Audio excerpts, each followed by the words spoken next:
Hey, David, it's great to have you here, man. We got introduced Good to be here. through a dear friend like a month or two ago at this point, and you Of were super helpful to me in understanding the SEO world. And I think doing something similar with this group would be awesome. So just thank you for being here today. course, appreciate you having me. I'll give you a little Yeah. kind of background on myself. My name is David. Got into the SEO landscape, honestly, not intentionally. It was pretty accidental. I'm not a marketing guy myself by nature. Essentially, kind of how we got into the space. Had a software outsourcing company called Aloha, and our inbound leads through Google Ads were just not performing to the ROI we had really hoped for. And so everyone kind of talked about SEO and organic search and kind of getting your site ranked for organic search. I said, okay, let's think about this. Let's see if we can try to do it. And so I kind of took up that challenge, and I interviewed probably close to 100 digital marketing agencies around the world, got all the proposals, and it just blew my mind of how all of them go about everything essentially like in a very similar manner. And so that kind of posed the question to me, okay, if everyone's doing this more or less the same way, how are we going to beat out, the big dogs that have 7, 8 figure marketing budgets when we're a 5 person team and have maybe a few $1,000s a month to spend? And so it just kind of posed a really big question of, okay, how do we actually differentiate ourselves and win out in this SEO game? And so that kind of started my journey into digital marketing. Spent about 2 years purely learning the ins and outs of SEO. So everything from listening to webinars, talking with CMOs of probably cold outreach to 250 plus people, talk to the CMOs of anywhere from early stage startups to multi-billion-dollar corporations. Went to every single talk I possibly could, analyze the proposals of 50 to 100 digital marketing agencies to kind of cross compare to see everything they were doing that was the same, everything that was different. And after a couple of years, I ended up getting way too good at SEO, and other companies ended up taking notice, and then spun out a digital marketing agency to help clients and get people ranked for what they want to get ranked for in a more efficient manner than you're typically seeing out there. You mentioned somewhat jokingly, but maybe not, of like reluctantly getting into SEO and, like Yeah. hundreds of calls, 2 years doing a deep dive in this is a lot of effort. There has to be something you find like inherently interesting about it. Like what do you like? Is it the puzzle like nature of it? Obviously, like just approaching things differently is interesting in its own way, but like what do you find interesting about this space? Yeah. So what's most fascinating to me is that it actually is crackable. And I think it's like a very daunting endeavor where people think it's essentially like an impossible game to win out on, and you just have to pay all this money, or it's you just have to like cross your fingers and hope that you're going to win. um what we kind of found was that really wasn't the case.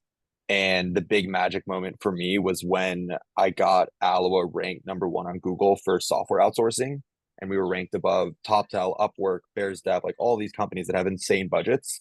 And I was doing this on like my budget that we put for myself was $2,500 a month, and I was getting us ranked above all these kind of companies. And so that was kind of like a huge magic moment of holy hell, like we can actually do something here, not only seeing the results for ourselves, but this will naturally, other companies will start taking notice, asking us how we're getting ranked. And that's kind of like what ended up happening, where then we spun up Tiny Lever, a marketing agency, because all these other companies were saying, okay, how'd you do that? Like, do this for us. And we're like, all right, let's time to now, build out this infrastructure and replicate it for others. Beautiful. And Yeah. let's make this concrete a little bit. You and I had multiple calls over a couple weeks and like really got into the weeds. Give us Hmm. the 101. How do you approach it differently? I am a total outsider still, but just getting Yep. that high level overview is super helpful to me. So why don't we start there? Yeah, easy. So we call our digital marketing agency Tiny Lever. And the reason we call that is because that's kind of the philosophy that we're built on. Um, Most companies are looking at this from an 80/20 rule, right? They're looking at like the big impact items and making sure they tackle all of those, because they're thinking, okay, we're going to put in the effort for the biggest impact we can have, get that done, and we're just going to keep pouring a bunch of money on it. when you're a massive company, great, you can afford that. You can, afford $1 million marketing budget and you don't care as much about the individual, per unit ROI. But when you're really small and you have a crazy, you're burning cash, you don't really have a runway.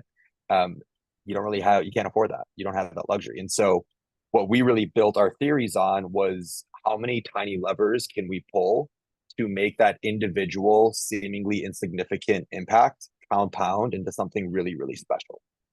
So that's really what we noticed. Kind of what I noticed in starting this research. So in analyzing all of these digital marketing proposals, every single one basically was the exact same thing, except for one tiny detail. And what I started doing was compiling all of the tiny details I could find, whether it was from these webinars or talking to CMOs, right? Like everyone has their like individual secret sauce, individual, like, well, we also do this. The also do this typically isn't anything of high effort. It just tends to be, it isn't typically high impact. It just tends to be high effort, non-scalable things that really differentiate that digital marketing agency. And so what I then thought to myself was, okay, if I can actually figure out a way to aggregate all of these tiny levers and then build scalable process to where it actually does become scalable. And so we can actually then combine all of these and compound the impact of each individual tiny lever, beautiful things will happen. And that was the theory that we went off of. The scary part being that it was entirely a theory. And it ended up proving out really well, even to the point where I was at a SEO digital marketing conference out in Toronto last year. And this one guy who was like an expert in the space did this whole exercise where the entire crowd, he asked everyone the questions of, okay, do you think companies are doing this, this, or this? If you were to go about it, should the actual, like, is Google's algorithm favoring this, this, or this? And you kind of go through all these questions. I applied the reverse of my theory to those answers. So instead of answering what I seemingly would have thought to be true, that any digital marketer agency would have thought to be true, I said, okay, let's actually think about this counterintuitively. Let's look at it backwards, thinking more from like the tiny lever point of view. Where's the missed opportunity that people are overlooking because it's so high effort, low impact on a seemingly per unit basis? That's how I answered those questions. And I ended up being like the only person out of like over 150 people in the room that got every single question right. And to me, that was like another huge magic moment where, at the end, the guy was like, if anyone has the answers to these, let me know. And I was like, I'm not saying anything right now because I seem to know something that nobody else really does. And I'm going to keep running with that until we can do something really crazy out here. Super cool. How do you think about science versus art? You mentioned like it's crackable, so there's some Yep. science to it, but like what's the art piece, like dependent on industry or budget or Yep. keywords? Like just talk to us a little bit about that. Totally. It's also a really relevant question right now. So a few weeks ago, Google had an algorithm leak, which is like the first time they've had a leak in the SEO algorithm. Hmm. Um, so it's a really, really relevant question at the moment because so much of SEO really is art, but now there is some more factual science behind it because we have insights into the algorithm. So in answering that question, let me kind of first take a step back. SEO is most people. I think your video froze. You still hear me? Yeah, okay, we're back. Yeah, I hear you now. Cool. Where did I cut off? I heard you throughout the whole thing, but you're super relevant. There's an SEO leak and Cool. So gonna take a step back to kind of answer that question of art versus science. So SEO is a very hidden game. That's also what makes it so difficult. There is no correct answer because nobody actually knows all of the metrics that Google is looking towards. What we do is we try to look at this from the perspective of Google, right? So if you're Google, their search engine is their business, which means their business is built upon the fact that they're providing their users with the best searching experience possible. And so when you're writing content, yes, that content needs to be written for the end user to read. But in reality, if you want to get ranked, you need to write content that Google is going to look at and think that it will provide the best search engine experience for their end users. So that's really the frame of reference to be having in mind. Now, part of that experience is writing good organic original content. But also part of that experience is one, listening to their updates because they do release update like algorithm updates. Um, but it's also having an understanding of just their general business model because all of their algorithm updates aren't necessarily accurate. They sometimes will release stuff to deter certain strategies for people trying to hack the system. So when you think about it from a science point of view, like there are specific things that need to be included that Google's pretty clear about. Like these are things that we actually look at. From an art point of view, though, you need to have a little bit of intuition. So, for example, here's like two really great examples of like the art versus the science. The science in this Google algorithm leak, one of the most unique, interesting insights I personally found was that when it comes to backlinks, so a backlink being another site linking to your website, Google will more heavily favor a backlink that is bolded. So the actual weight of the font has an influence in the value they're going to provide that backlink. Makes absolutely no sense. Like, why does the weight of a font influence the strategy in any capacity? I have no idea why, but that's just the science behind it. That's just one of the indicators in their algorithm. And at the end of the day, you're playing to the algorithm, right? So you just need to do what makes the algorithm happiest.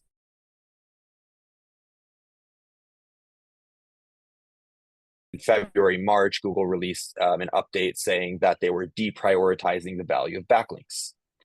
So you could look at that from a science and say, okay, great, Google's deprioritizing backlinks. I'm going to care less about it. But then if you actually think about it from, an artistic point of view of thinking about just the general landscape of the internet, okay, what's actually going on in the industry? Well, you have a lot of really scammy backlink practices going on. Over time, that has been a trend that's continuing to increase. That's like one of the most abused facets of Google's algorithm. So as a business, Google's more likely to try to de-incentivize black hat, meaning like bad backlink strategies, because they want to reduce the spammy nature that try to continue to trick their algorithm so they can continue to maximize their user search experience. And so I read that and I said, okay, I see what they're saying, but this just logically doesn't make sense. Like if I'm running the business of a search engine experience, I the only reason I would release this is to try to deter the people who are trying to trick my system. But the actual metric that's being outlined, I would still really want to value to provide that experience. And so that's one of the sides that's like you have to think a little bit more critically. And then you just have to be testing strategies consistently because nobody actually knows if they're right versus wrong. So if you talk to anyone with SEO and they tell you that they are 100% correct with certainty, they're lying. Like, don't trust them. Like, we've gotten insane results for us. One client, we got them over 30K in traffic just last month alone. I'm not even going to tell you I'm 100% right in everything I'm doing because I don't know if I'm right. I can't factually tell you I'm right. All I know is that the guesses I've been making so far have been showing results, but Google can update those algorithms whenever they want. They can change the landscape on you whenever they want. And so as an artist, you need to be continuously listening and adapting and seeing how the industry is moving. But as a scientist, you need to be very meticulously tracking every single data point and making sure that you are more detail oriented than you've ever been in your life because you need to be tracking the measurement and movements of hundreds and hundreds of variables for every single piece of content that you put out there. Is your North Star always traffic or does it depend? Like, is clicks more important sometimes or is traffic just like the game? Or is there anything else you're like looking at depending on the client or the output that you're looking for? So it's more dependent on the client. So, and they're all kind of like interlinked, right? So, traffic tends to be a variable that companies are going to want because the more traffic they can get, great, you can now be a little bit more dangerous with that. A better click-through rate is going to increase your traffic, and a better click-through rate is also going to increase your rankings. So like every facet of it is kind of interrelated, but it's really going to depend on what the client's looking for. And also, in my opinion, it's more about what stage you're at as a website. So if you're at a really early stage of a website, your metrics and your intentions need to be different than if you're at a really late stage of a website. And that's actually like that theory alone is one of the reasons I was able to get Aloha ranked so highly for some of these really seemingly competitive keywords in a timeline that was like radically shorter than what you would anticipate. Like people typically say like 6 to 8 months to see a return on SEO. And we've been averaging anywhere from like 1 to 3 months to start seeing actual impact from SEO. And one of the main reasons behind that is because we're actually like we're incredibly intentional from where the website is in terms of like its age and its actual potential. And so what people are oftentimes going to get wrong is they're going to see a brand new website and they're going to say, great, I need to start getting content ranked and I'm going to go after the keywords that are relevant to my industry and blah, blah, blah, right? They have no patience. They just say, I need to go for exactly what the industry tells me I need to go for. Whereas what we said was, that doesn't make sense because everyone's doing it that way. So if everyone's doing it that way, we're going to lose to the people who have way more money than us. So we have to figure out a different way to do it. And so the way that we decided to go about it was, how do we climb the ladder behind the scenes and show to Google that we have a much higher authority in what we're talking about than anyone else? And so as we start off a journey with a website, if we're looking at a very young website that doesn't have a lot of authority in its space yet, we're not going to be targeting the keywords that seem to be the ones you should be targeting. We're going to be looking at some different metrics. We're going to be looking at how do we actually get ranked for keywords that are related to our industry that give us the widest potential of getting secondary and tertiary ranks for other keywords related to our industry. So now we're ranking for keywords that maybe have a really low search volume that nobody in their right mind would be targeting for that industry itself, because they're like, why would I spend time writing about this when only 20 people a month on the internet are theoretically searching for it? But then you actually look at the top ranked articles for those pages that rank for that keyword, and the actual keyword potential of what they're ranking for goes way beyond that. So they're only getting, let's say, potentially 20 individuals searching that specific term.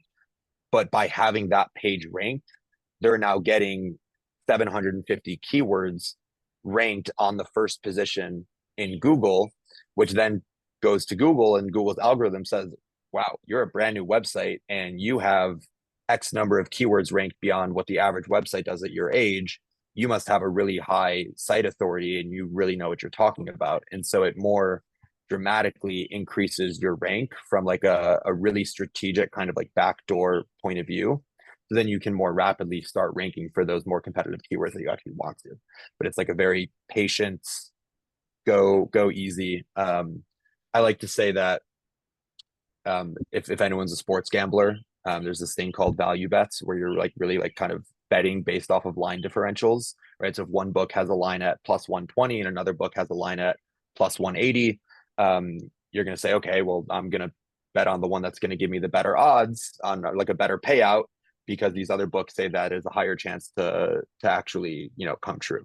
And so that's kind of what we more look at. And so there's like a bunch of variables on sites like Ahrefs and SEMrush that typically are overlooked variables that we actually point to as our North Star, because that tells us that these are opportunities for us to climb the ranks way more rapidly than we traditionally would be able to. And just to regurgitate that, because I think it's like one of the key differentiators of what you guys look at, it's low search volume, but high potential, right? Just to like put my like very simplistic layman's terms on it. So you're not going to outspend Duolingo on education, language learning apps, but there might be something related that has a fraction of that search, but high potential that someone like myself could, realistically rank for. Is that the right summary of what you said? Okay. Yeah, exactly. You're starting off, you can maybe rank for something that is, people searching for it is not going to bring you business right away, but you getting ranked for it shows Google that right off the bat, you're ranking for specific keywords, and it just will give you way more room to be dangerous. So then within a few months, you can actually start targeting some of those more competitive keywords without needing a crazy budget to actually get that rank. But there's tons of things you have to be doing in parallel with that. So one of those being backlinks, right? If you're if you're writing content, but you're not gathering backlinks, your content's basically a wasted effort. And again, the way I like to phrase it to people is put yourself in the positions of Google.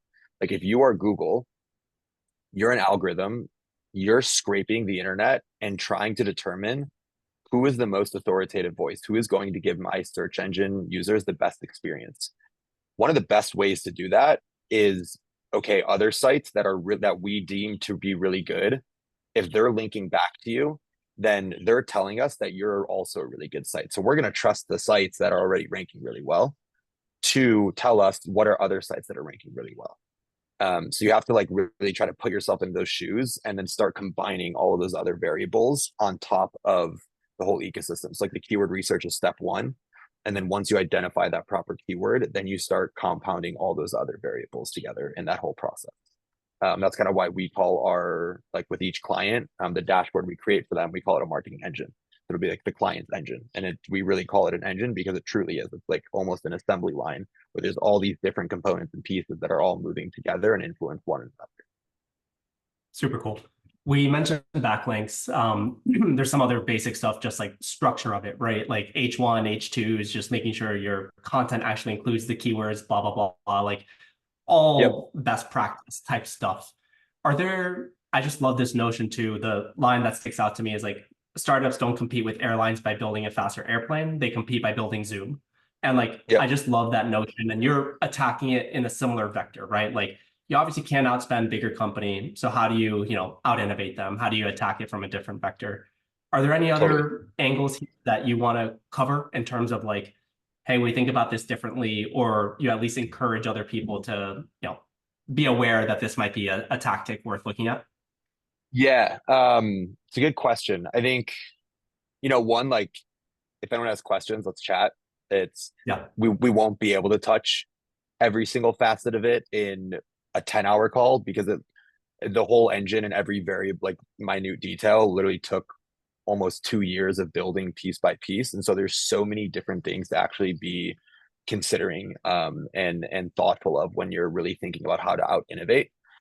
One of the big things I would say though is learn from your competitors, right? Like learn from the sites that are ranking. So for example, when we're going to write a piece of content, you might be thinking to yourself, okay, well, what should the structure of the content be? Like, how do I know what Google actually likes for me to write about? What should my title be? What should the headers be? And that's like a really broad, open-ended question that, in my opinion, why are you wasting your time trying to guess what Google likes when you have the internet to tell you what Google does like? Not from a point of someone saying this is what they like, but literally look at what they're ranking. So when I'm going to go write content, I'm never going to write the structure myself. I'm going to scrape the top 20, 30 results for that specific keyword. And I'm going to compare every single piece and see what the structure is of every single piece. Like, okay, what's the most common here? How many are H2s is most common for this specific keyword? How many H3s is most common? What questions are they actually asking? Like what questions does Google actually like the most for these specific blog returns of the questions that are being asked on Google? And so it's like Google can give you the answers for what you're looking for. Not necessarily that it's unilaterally correct, but it's a search result. We have access to all the search results. So we can see already what they're favoring. And so it's really being strategic in that sense, right? It's like you're a startup, you're early, you're trying to innovate, you're trying to move quick. A luxury you have is that you can move way quicker than a large enterprise can. One of those things of moving quick is, okay, if we're going to write an article right now on how to do a Zoom interview on SEO, great. Where do you start? Google the question, go look at the top 20 results and see what's the most common structure, because there you will find some similarities between those articles. Boom, immediately that's an indicator that Google likes that structure. It's an algorithm, it's not a human, it's looking for variables. So now great, I'm going to use that as my initial structure. That's your step one for structure, right? And then you kind of can like follow those theories for a lot of the different variables when it then comes to actually publishing, whether it be how often should I be publishing? Do I need to build assets? And then it gets even more detailed of when I'm actually uploading my assets. Well, okay, Google likes site speed, right? Like if you're a search engine user, you're reading a blog and the site takes a long time to load, you're probably going to quit out and go to another article.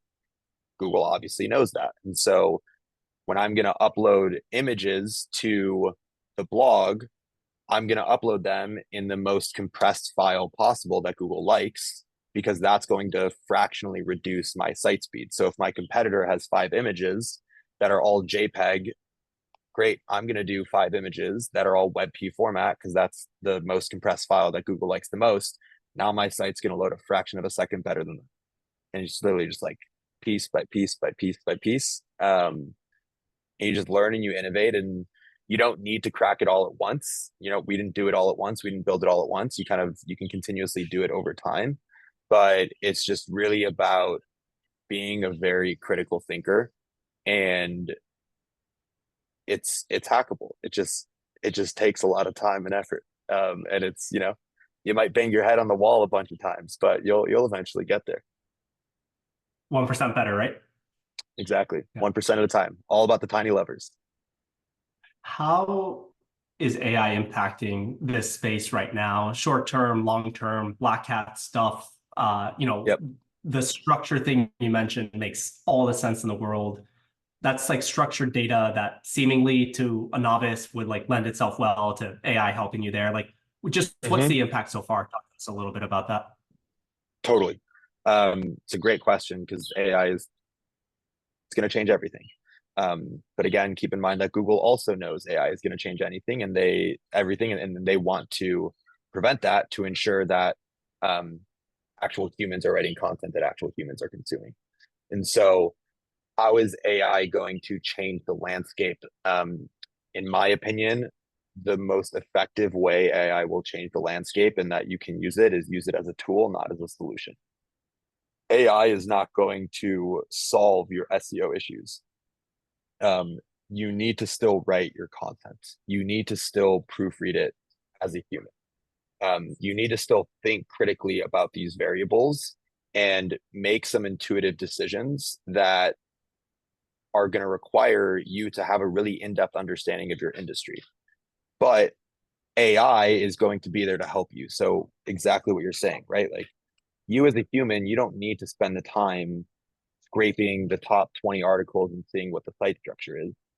You can use AI to do that for you, build a tool, scrape it all, compare the structure, have it tell you what's the most common pattern, and then use that as your site structure for your blog, and then write your content. Use AI to tell you that you need more keywords of your like root keyword that you're targeting compared to the top 20 that are ranking, but don't use AI to tell you where those keywords should be strategically placed, because you as a human, like, Google wants to see organic content. If you do have replicated content, if you do get flagged for AI, that is going to hurt you. And so you want to make sure your content's organic. You want to make sure that it's actually useful, but AI can help significantly reduce the manual effort that comes with pulling the tiny levers. That makes sense. Yeah. Yeah, no, totally. And do you use any tools, either like homegrown or off the shelf internally, or are Oh you yeah. still like, I'm like, yeah, where does that stand? Like, I think the Jasper.ai thing 18 months ago was kind of like the big social media darling, if you will, to help with like a lot of Yep. this. Who are the other players? What do you use? What do you find interesting? Totally. So we use a ton of tools internally. I'll give you kind of a breakdown of like what is tool based and what's human based. Um, our structure is AI based. Our keyword research is human based. Our actual content writing and editing and designing like custom images, all of that, human based. Backlink efforts, all of it's human based. Doing more of like checking though, like going through and saying, okay, did I hit certain metrics? AI tech tool based. Um, there's tons of different players in the space, and there's so many different tools just depending on what specific variable you're looking at in that moment. And so it can be something as simple as an image converter to make sure that all of your images are in the proper format. It can be something more complicated like a Jasper or a Scale Nut, or insert the AI writing tool that have different features and functions. Um, you can even take it a step further to the Href SEMrush that help you with the keyword research to use their AI to think about keyword generation. In my opinion, that's not going to be the most effective way to do keyword generation. Right. This is one of like the pros cons of AI. I personally don't think that it's the best way to go about keyword generation because it's going about it, right? AI and all this stuff, it learns from the internet, it learns from human behavior. Well, majority of human behavior in almost every single digital marketing agency goes about it the same way. So when you're using AI, it's also going to be going about it that same way. So what I've seen from the keyword research, the AI results are never the results that I would choose. Like because we have such a different theory of how we go about it. AI has never successfully told us the right way to be going about it. Could we build a tool to start doing that internally? Probably. Like if we built a custom tool and trained it ourselves in our own model, that's probably something we could eventually do. But there isn't really a tool on the market right now that I would look towards for keyword research specifically, because again, you have to realize if you're using AI, everyone else is using it too. And typically what like my baseline is and what I tell people all the time, if something is really easy for you to do, it's probably not the right strategy because every single person is trying to get their stuff ranked. So if it's really easy and quick for you to do it, it's really quick and easy for everyone else to do it, and you will lose on the budget battle 10 out of 10 times. So that's kind of like the my rule of thumb. If it's quick and easy, it's probably not going to help you beat the competition. Yeah, makes sense. And that's why SEO Let's sucks. Yeah, it's an endurance game. It seems like more so. Exactly. Exactly. Yeah. Let's move on to tiny levers. Like, who are you looking for? Who should reach out to you at what stage? You know, you mentioned like early stage websites that have zero authority or close to zero up to, you know, pretty big players. Like, who do you envision yourself working with ideally? Totally. So we work with companies that are everywhere from, hey, I'm launching my website today to, hey, I have 100,000 monthly visitors and I just want to, scale this more rapidly. The beauty with SEO and the principles is that they're inherently scalable. It's just really adapting the strategy to where the website is, and that kind of back to what I was saying before. Like, it's not just about getting traffic; it's about where's the website and their website journey, and building the strategies based on that principle. So, the strategies we're going to leverage for a website that's at day one is very different than the strategies we're going to leverage that has 150,000 monthly visitors and is trying to prime itself to get sold to a PE shop and just wants rapid scale growth and already has, 75 domain authority. So we really do go across the board. It's less of what size of a company you're at, and it's more about the industry and is your industry and site something that is searchable that people are actually looking for. And so that's kind of what I first do when I talk to potential clients is I literally just share my screen and I pull up Ahrefs. That's the tool that we use internally, and I just go through it live with them. And I'll say, great, like give me your competitors. Let's go through everything. And I just start looking at the search volume. Like, are your competitors actually getting traffic?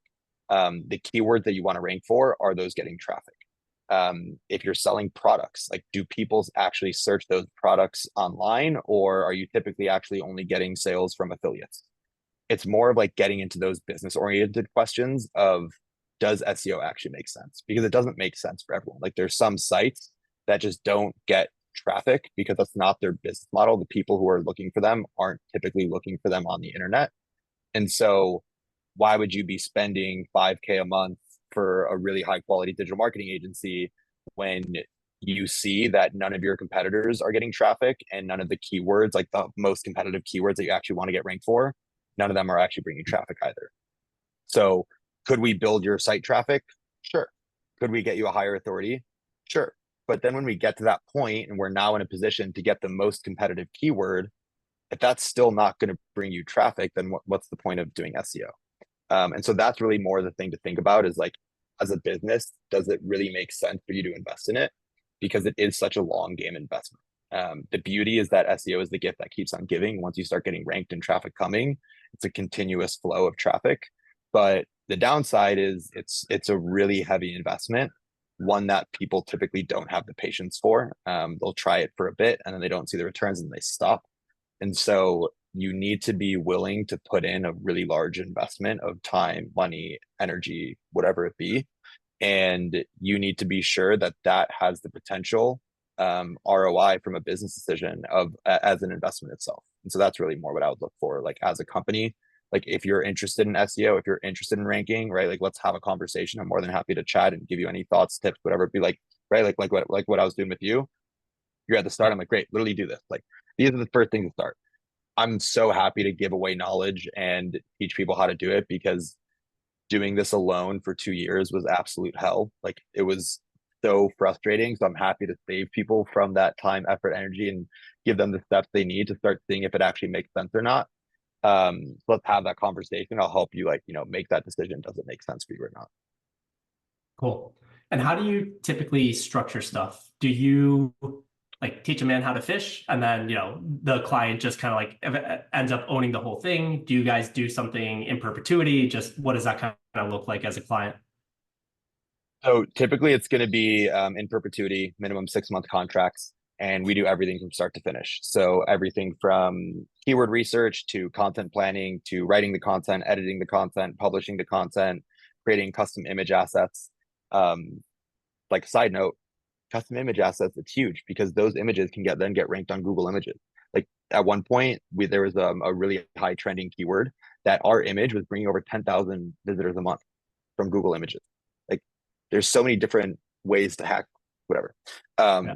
Can get on those tangents any and all day. So to then also backlink strategy, right? Like the whole backlink game is a whole nother conversation of white hat strategies, black hat, meaning like proper strategies versus spammy strategies. Um, we only do ABC link sharing, and it's like a whole different beast of an ecosystem. Like there's content writing, there's keyword research, there's backlink, there's more and more and more and more like email marketing, right? Like they're all independent verticals. Um, so we'll do everything from that keyword research, technical SEO, content writing, optimization, editing, publishing, backlinks, that whole gambit will typically be our package. But again, like I'm really keen on building long-term relationships and helping people any way I can. And so when people come to me and say, hey, I want to do that, but we can't afford a full package. So like this is what I can afford. And I say, great. Okay, if that's what you can afford, then this is how we're gonna plan it. I'm going to do X, Y, and Z, and you're going to take over these steps. You're not going to get 100% efficiency because you don't have the engines and infrastructure in place, but you're going to do more than you would have if you didn't have this. And so let's start with this and do as much as you can, and at least you'll be learning. And then over time, we can then start taking over more, or we can try to keep teaching you, whatever it be. Most common, it'll typically be where we just do the backlinks for clients. And then I do the keyword research as well. Then I give them the keyword research and kind of just give them a walkthrough of how to think about going about writing content and all that. So they at least have their core keyword that they know they should be targeting. They do all the content writing, and then we'll still do the backlinks because the backlinks is actually going to be like some of the technically hardest things to actually complete. Like that was, it's the backlinks is a nightmare. It's an absolute nightmare. Cool.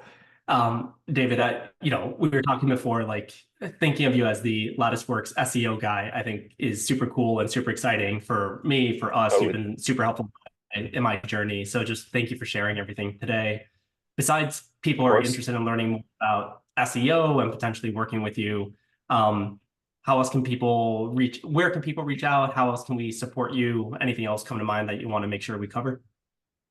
Yeah, no, I appreciate that. And you can always like hit me on WhatsApp. I'm always using WhatsApp. So like the past 3 years, I've actually been living around the world. I'm just as a digital nomad, kind of backpacking the world. So um, I'm a big WhatsApp guy. So I'm always on WhatsApp and easy to chat there. David at tinylevermarketing.com is an easy way to get to me via email. Um, I'm on Instagram, David Pawlan. Don't really use many other social platforms, but I'm always happy to have conversations. I'm pretty obsessed of with just like the general startup world. Have some other startups as well. One is software outsourcing. One is called Bracketology. We're building fantasy sports for reality TV. And so I just kind of love the whole ecosystem of startups and entrepreneurship and building. SEO is just a critical point of building any company and just kind of helps fast track you to a lot of things. So always happy to meet cool people who know cool stuff. Always happy to have those conversations, and always happy to be a resource to anyone that I can be, because in my journey of getting here through SEO, like I have had so many people who have been unbelievably kind and have taught me a ton. And so it's my way to try to pay it forward. Awesome, man. That's a great place to end. Thank you for your time, for helping me out. I'm excited to see which Lattice partners end up reaching out and where we go from here. So Love thank it. you. Sounds good. Cool. Appreciate it. We'll Ciao. talk soon.